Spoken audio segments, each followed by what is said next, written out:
The flight. An angel of God took Moses to a distance of 40 days' journey from Egypt, so far off that all fear was banished from his mind. Indeed, his anxiety had never been for his own person, but only on account of the future of Israel. The subjugation of his people had always been an unsolved enigma to him. Why should Israel, he would ask himself, suffer more than all the other nations? But now that he was initiated in the tale-bearing and backbiting that prevailed among the Israelites, he asked himself, does this people deserve to be redeemed? The religious conditions among the children of Israel were such at that time as not to permit them to hope for divine assistance.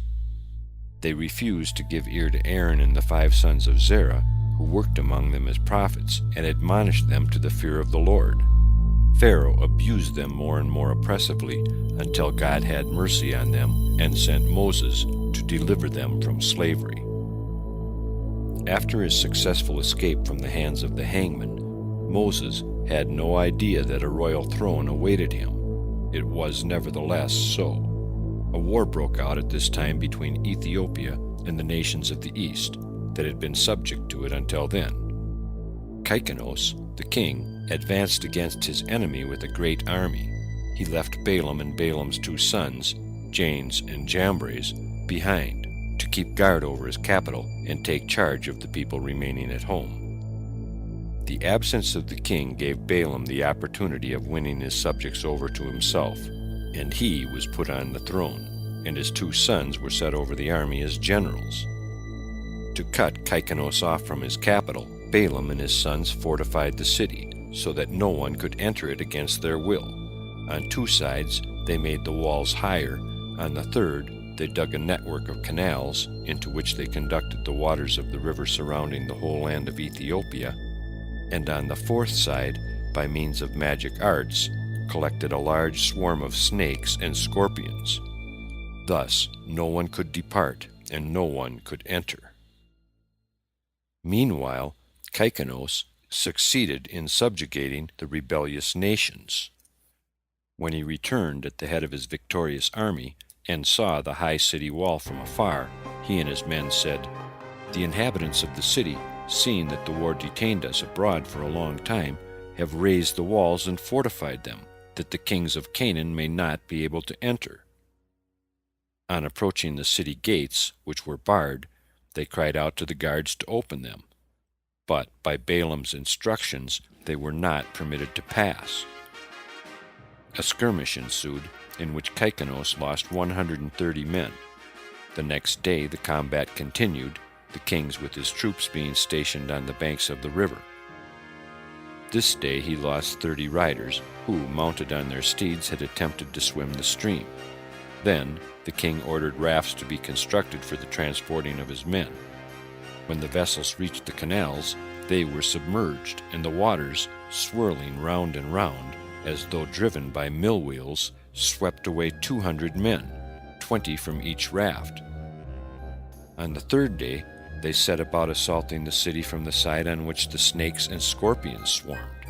But they failed to reach it, and the reptiles killed 170 men. The king desisted from attacking the city, but for 9 years he surrounded it, so that no one could come out or go in. While the siege was in progress, Moses appeared in the king's camp on his flight from Pharaoh, and at once found favor with Kykenos and his whole army. He exercised an attraction on all that saw him, for he was slender like a palm tree, his countenance shone as the morning sun, and his strength was equal to a lion's. So deep was the king's affection for him that he appointed him to be the commander-in-chief of his forces. At the end of 9 years, Kykenos fell to a mortal disease, and he died on the 7th day of his illness. His servants embalmed him, buried him opposite the city gate toward the land of Egypt, and over his grave they erected a magnificent structure, strong and high. On the walls they engraved all the mighty deeds and battles of the dead king. Now, after the death of Kykenos, his men were greatly grieved on account of the war. Each said to the other, "Counsel us, what shall we do at this time? We have been living in the wilderness away from our homes for 9 years. If we fight against the city, many of us will fall dead, and if we remain here besieging it, we shall also die. For now all the princes of Aram and of the children of the east will hear that our king is dead, and they will attack us suddenly and fight with us until not a remnant will be left. Now therefore, let us go and set a king over us, and we will remain here besieging the city until it surrenders." They could find no one except Moses fit to be their king. They stripped off each man his upper garment and cast them all in a heap on the ground, making a high place on top of which they sat Moses. Then they blew the trumpets and called out before him, "Long live the king! Long live the king!"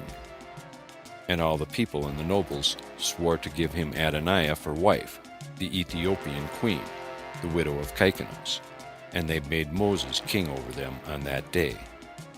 They also issued a proclamation, commanding every man to give Moses of what he possessed.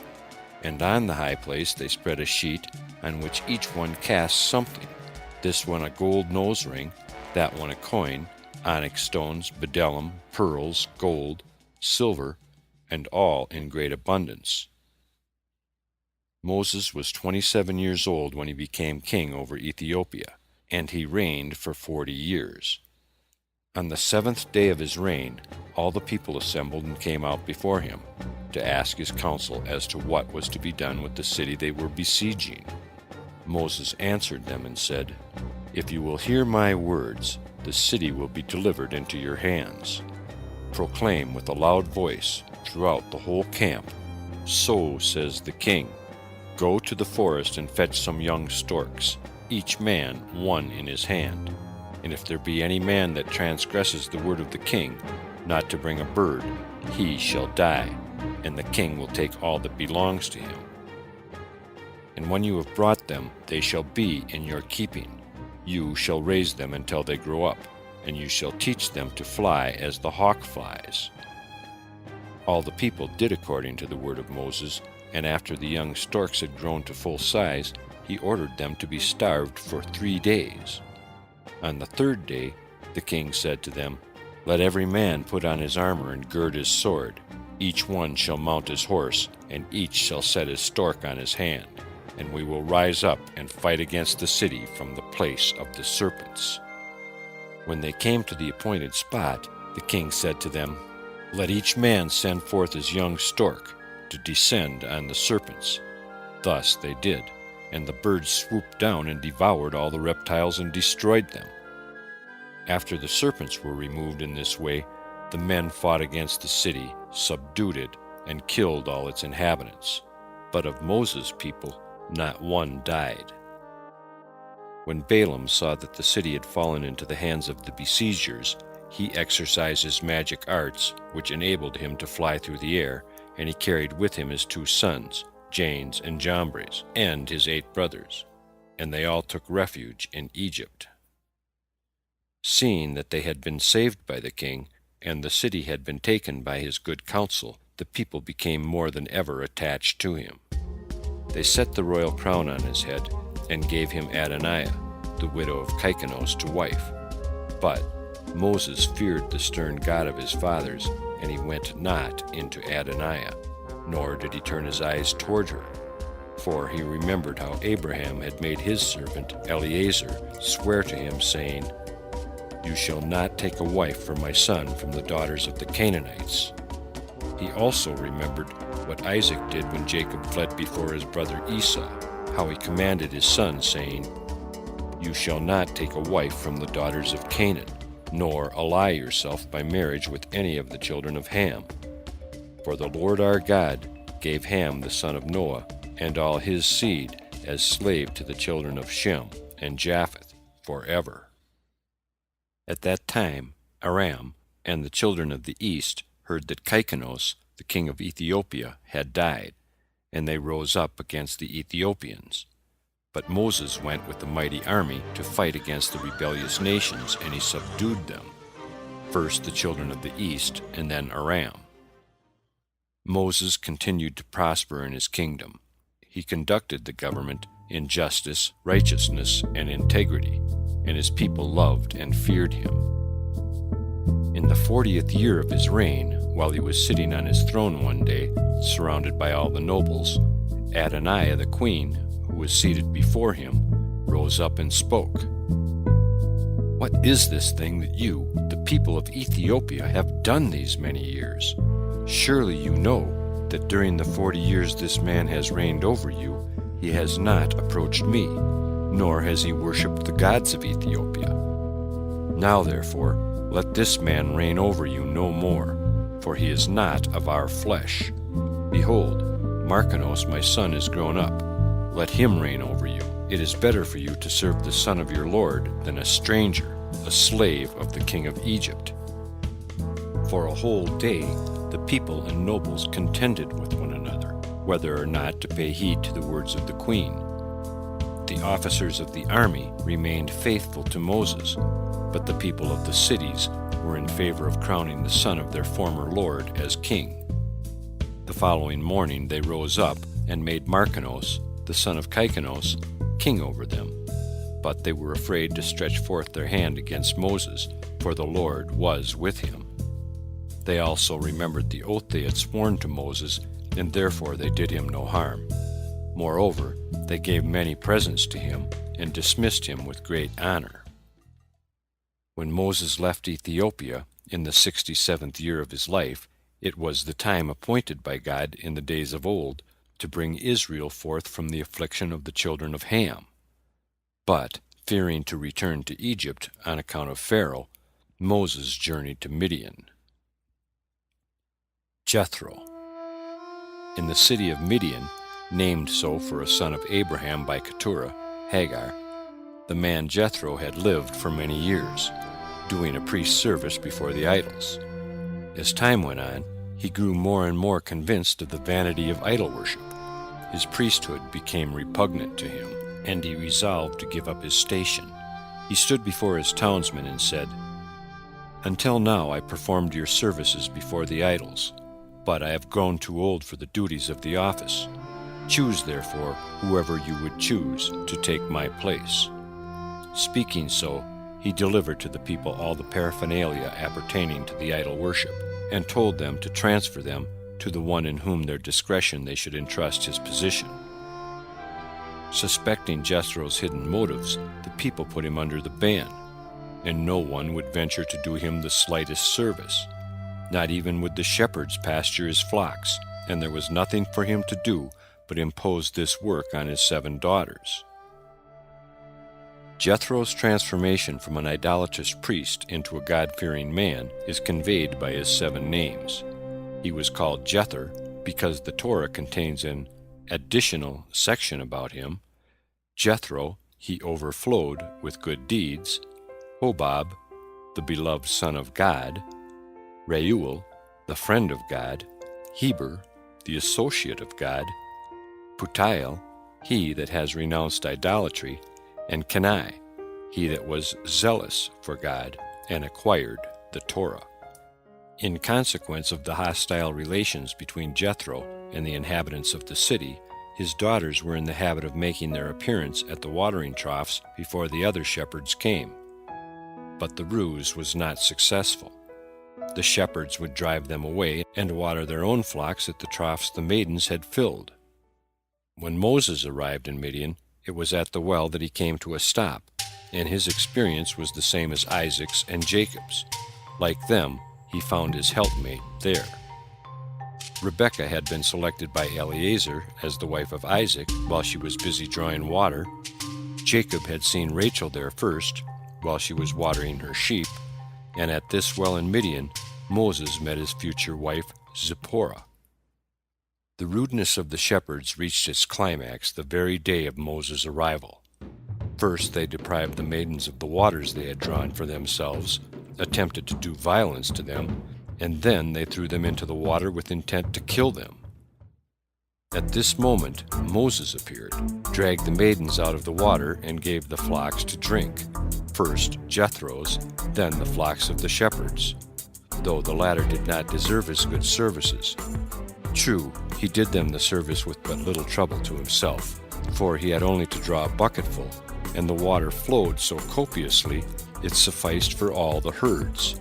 And it did not cease to flow until Moses withdrew from the well, the same well at which Jacob had met Rachel, his future wife, and the same well God created at the beginning of the world, the opening of which he made in the twilight of the first Sabbath eve. Jethro's daughters thanked Moses for the assistance he gave them, but Moses warded off their gratitude, saying, "Your thanks are due to the Egyptian I killed, on account of whom I had to flee from Egypt. Had it not been for him, I would not be here now." Moses marries Zipporah. One of the 7 maidens whom Moses saw at the well attracted his notice in particular, on account of her modest demeanor, and he made her a proposal of marriage. But Zipporah repulsed him, saying, "My father has a tree in his garden with which he tests every man that expresses a desire to marry one of his daughters, and as soon as the suitor touches the tree, he is devoured by it." Moses: "Where is the tree?" Zipporah: "It is the rod that the Holy One, blessed be He, created in the twilight of the first Sabbath eve, and gave to Adam.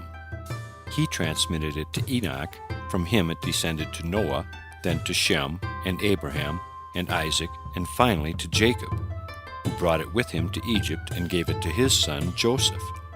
When Joseph died, the Egyptians pillaged his house, and the rod they took as part of their booty, and brought it to Pharaoh's palace. At that time, my father was one of the most prominent of the king's sacred scribes, and as such he had the opportunity of seeing the rod. He felt a great desire to possess it, and he stole it and took it to his house. On this rod the ineffable name is written, and also the 10 plagues that God will cause to visit the Egyptians in a future day. For many years it lay in my father's house. One day he was walking in his garden carrying it, and he stuck it in the ground. When he attempted to draw it out again, he found that it had sprouted and was putting forth blossoms.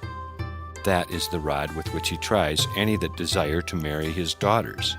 He insists that our suitors shall attempt to pull it out of the ground, but as soon as they touch it, it devours them." Having given him this account of her father's rod, Zipporah went home, accompanied by her sisters. Moses followed them. Jethro was not a little amazed to see his daughters return so soon from the watering troughs. As a rule, the chicanery they had to suffer from the shepherds detained them until late.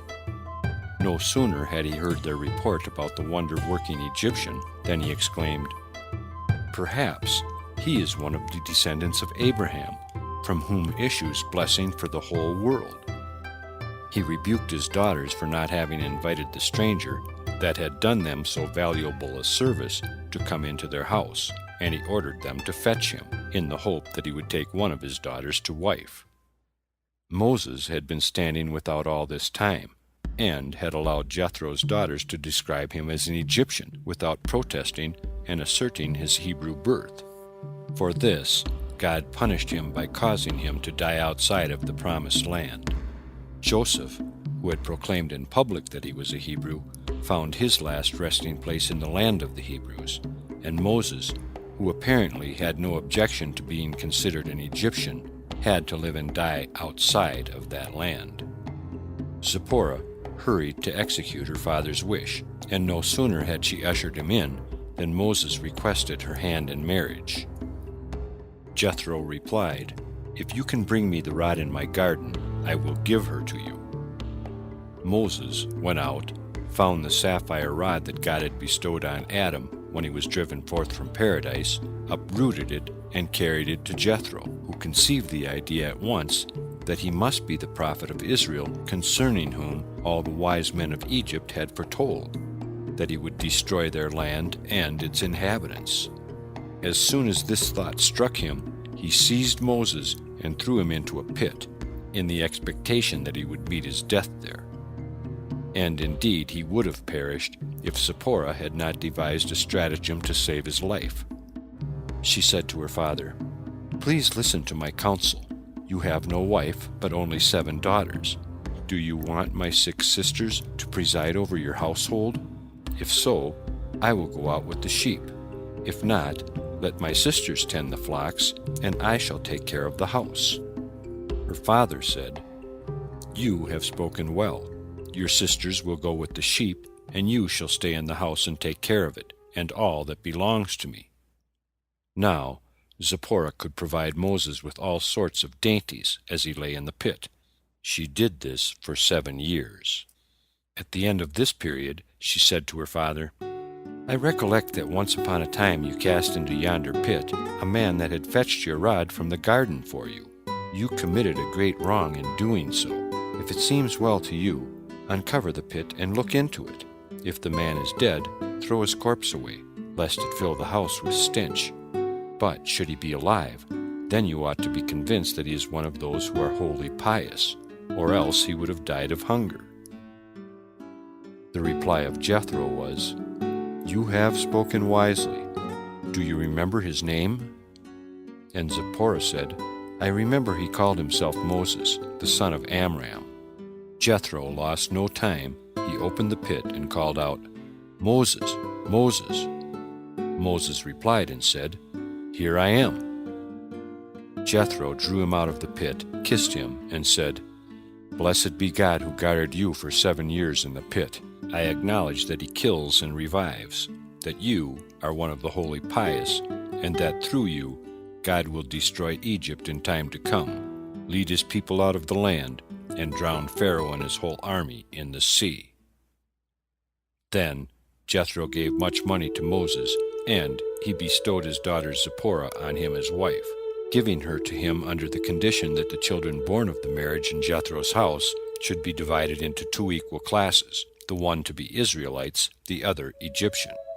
When Zipporah bore him a son, Moses circumcised him and called him Gershom, as a memorial of the wonder God had done for him, for although he had lived in a strange land, the Lord had not refused him aid even there. Zipporah nursed her first child for 2 years, and in the 3rd year she bore a second son. Remembering his compact with Jethro, Moses realized that his father-in-law would not permit him to circumcise this one too, and he determined to return to Egypt, that he might have the opportunity of bringing up his second son as an Israelite. On the journey there, Satan appeared to him in the guise of a serpent and swallowed Moses down to his extremities. Zipporah knew that the thing had happened because her second son had not been circumcised, and she hurried to make good the omission. As soon as she sprinkled the blood of the circumcision on her husband's feet, a heavenly voice was heard crying out to the serpent, commanding him, "Spit him out." And Moses came forth and stood on his feet. Thus Zipporah saved Moses' life twice, first from the pit and then from the serpent. When Moses arrived in Egypt, he was approached by Dathan and Abiram, the leaders of the Israelites, and they spoke, "Do you come to slay us?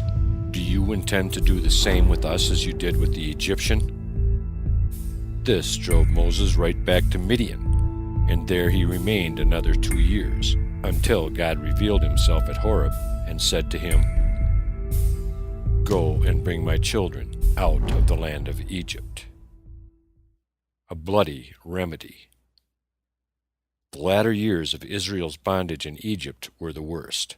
To punish Pharaoh for his cruelty toward the children of Israel, God afflicted him with a plague of leprosy, which covered his whole body, from the crown of his head to the soles of his feet.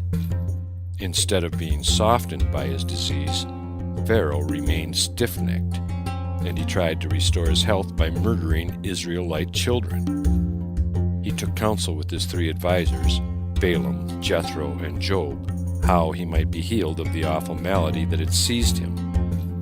Balaam spoke, "You can regain your health only by slaughtering Israelite children and bathe in their blood." Jethro, adverse from having a share in such an atrocity, left the king and fled to Midian. Job, on the other hand, though he also disapproved of Balaam's counsel, kept silence, and in no way protested against it. Wherefore God punished him with a year's suffering. But afterward He loaded him down with all the happiness of this life, and granted him many years, so that this pious Gentile might be rewarded in this world for his good deeds, and not have the right to urge a claim on the good things of the future life. In pursuance of the bloody advice given by Balaam, Pharaoh had his bailiffs snatch Israelite babes from their mothers' breasts and slaughter them. In the blood of these innocents he bathed. His disease afflicted him for 10 years, and every day an Israelite child was killed for him. It was all in vain. Indeed, at the end of the time, his leprosy changed into boils, and he suffered more than before. While he was in his agony, the report was brought to him that the children of Israel in Goshen were careless and idle in their forced labor. The news aggravated his suffering, and he said, "Now that I am sick, they turn and scoff at me. Harness my chariot, and I will take myself to Goshen, and see the derision of the children of Israel show toward me." And they took him and put him on a horse, for he was not able to mount it himself. When he and his men came to the border between Egypt and Goshen, the king's horse passed into a narrow place. The other horses, running rapidly through the pass, pressed on each other until the king's horse fell, while he sat on it. And when it fell, the chariot turned over on his face, and also the horse lay on him. The king's flesh was torn from him, for this thing was from the Lord. He had heard the cries of his people in their affliction. The king's servants carried him on their shoulders, brought him back to Egypt, and placed him on his bed. He knew that his end had come, and the queen, Alpharanit, and his nobles gathered around his bed, and they wept a great weeping. The princes and his counselors advised the king to choose a successor to reign in his place, whoever he would choose from among his sons. He had 3 sons and 2 daughters by the queen Alpharanit, besides children from concubines. The name of his firstborn was Atro, the name of the second Adikam, and of the third Morion. The name of the older daughter was Bithiah, and the other Akuzit. The firstborn of the sons of the king was an idiot, precipitate and heedless in all his actions. Adikam, the second son, was a cunning and clever man, versed in all the wisdom of Egypt, but ungainly in appearance, fleshy, and very short. His height was a cubit and a space, and his beard flowed down to his ankles. The king resolved that Adikam should reign in his place after his death. When this second son was only 10 years old, he had given him Gedidah, the daughter of Abilat, to wife, and she bore him 4 sons. Afterwards, Adikam went and took 3 other wives, and begot 8 sons and 3 daughters. The king's malady increased on him greatly, and his flesh emitted a stench like a carcass cast into the field on a hot summer day. When he saw that his disorder had seized on him with a strong grip, he commanded his son Adikam to be brought to him, and they made him king over the land. At the end of 3 years the old king died in shame and disgrace, a loathing to all that saw him, and they buried him in the sepulchre of the kings of Egypt in Zoan. But they did not embalm him, as was usual with kings, for his flesh was putrid, and they could not approach his body on account of the stench, and they buried him in haste. Thus the Lord repaid him with evil for the evil he had done to Israel. And he died in terror and shame after having reigned 94 years. Adikam was 24 years when he succeeded his father, and he reigned 4 years. The people of Egypt called him Pharaoh, as was their custom with all the kings, but his wise men called him Akuz, for Akuz was the word for shorty in the Egyptian language. Adikam was exceedingly awkward and undersized. The new Pharaoh surpassed his father Malol and all the former kings in wickedness, and he made the suffering on the children of Israel even worse. He went to Goshen with his servants and increased their labor. He said to them, "Complete your work each day, and let not your hands slacken in the work from this day forward, as you did in the day of my father." He placed officers over them from amongst the children of Israel, and over these officers he placed taskmasters from among his servants. And he put before them a measure of bricks, according to the number they were to make day by day. And whenever any deficiency was discovered in the measure, the taskmasters of Pharaoh would go to the women of Israel and take their infants from them, as many as the number of bricks lacking in the measure. And these babes they put into the buildings instead of the missing bricks. The taskmasters forced each man of the Israelites to put his own child in the building. The father would place his son in the wall and cover him over with mortar, all the while weeping, his tears running down on his child. The children of Israel sighed every day on account of their dire suffering, for they had thought that after Pharaoh's death his son would lighten their toil. But the new king was worse than his father. And God saw the burden of the children of Israel and their heavy work, and determined to deliver them. However, it was not for their own sake that God resolved on deliverance of Israel, for they were empty of good deeds, and the Lord knew that once they were redeemed, they would rise up against him, and even worship the golden calf. Yet he took mercy on them, for he remembered his covenant with the fathers, looked on their repentance for their sins, and accepted their promise to fulfill the word of God after their going forth from Egypt, even before they should hear it. After all, the children of Israel were not wholly without merits. In a high degree they possessed qualities of extraordinary excellence. There were no incestuous relations among them, they were not evil-tongued, they did not change their names, they clung to the Hebrew language, never giving it up, and great fraternal affection prevailed amongst them. If one happened to finish the quota of his bricks before his neighbors, he was in the habit of helping the others. Therefore God spoke, "They deserve that I should have mercy on them, for if a man shows mercy to another, I have mercy on him." Next, the faithful shepherd. End part 40 of 95, theLegendsOfTheJews.com.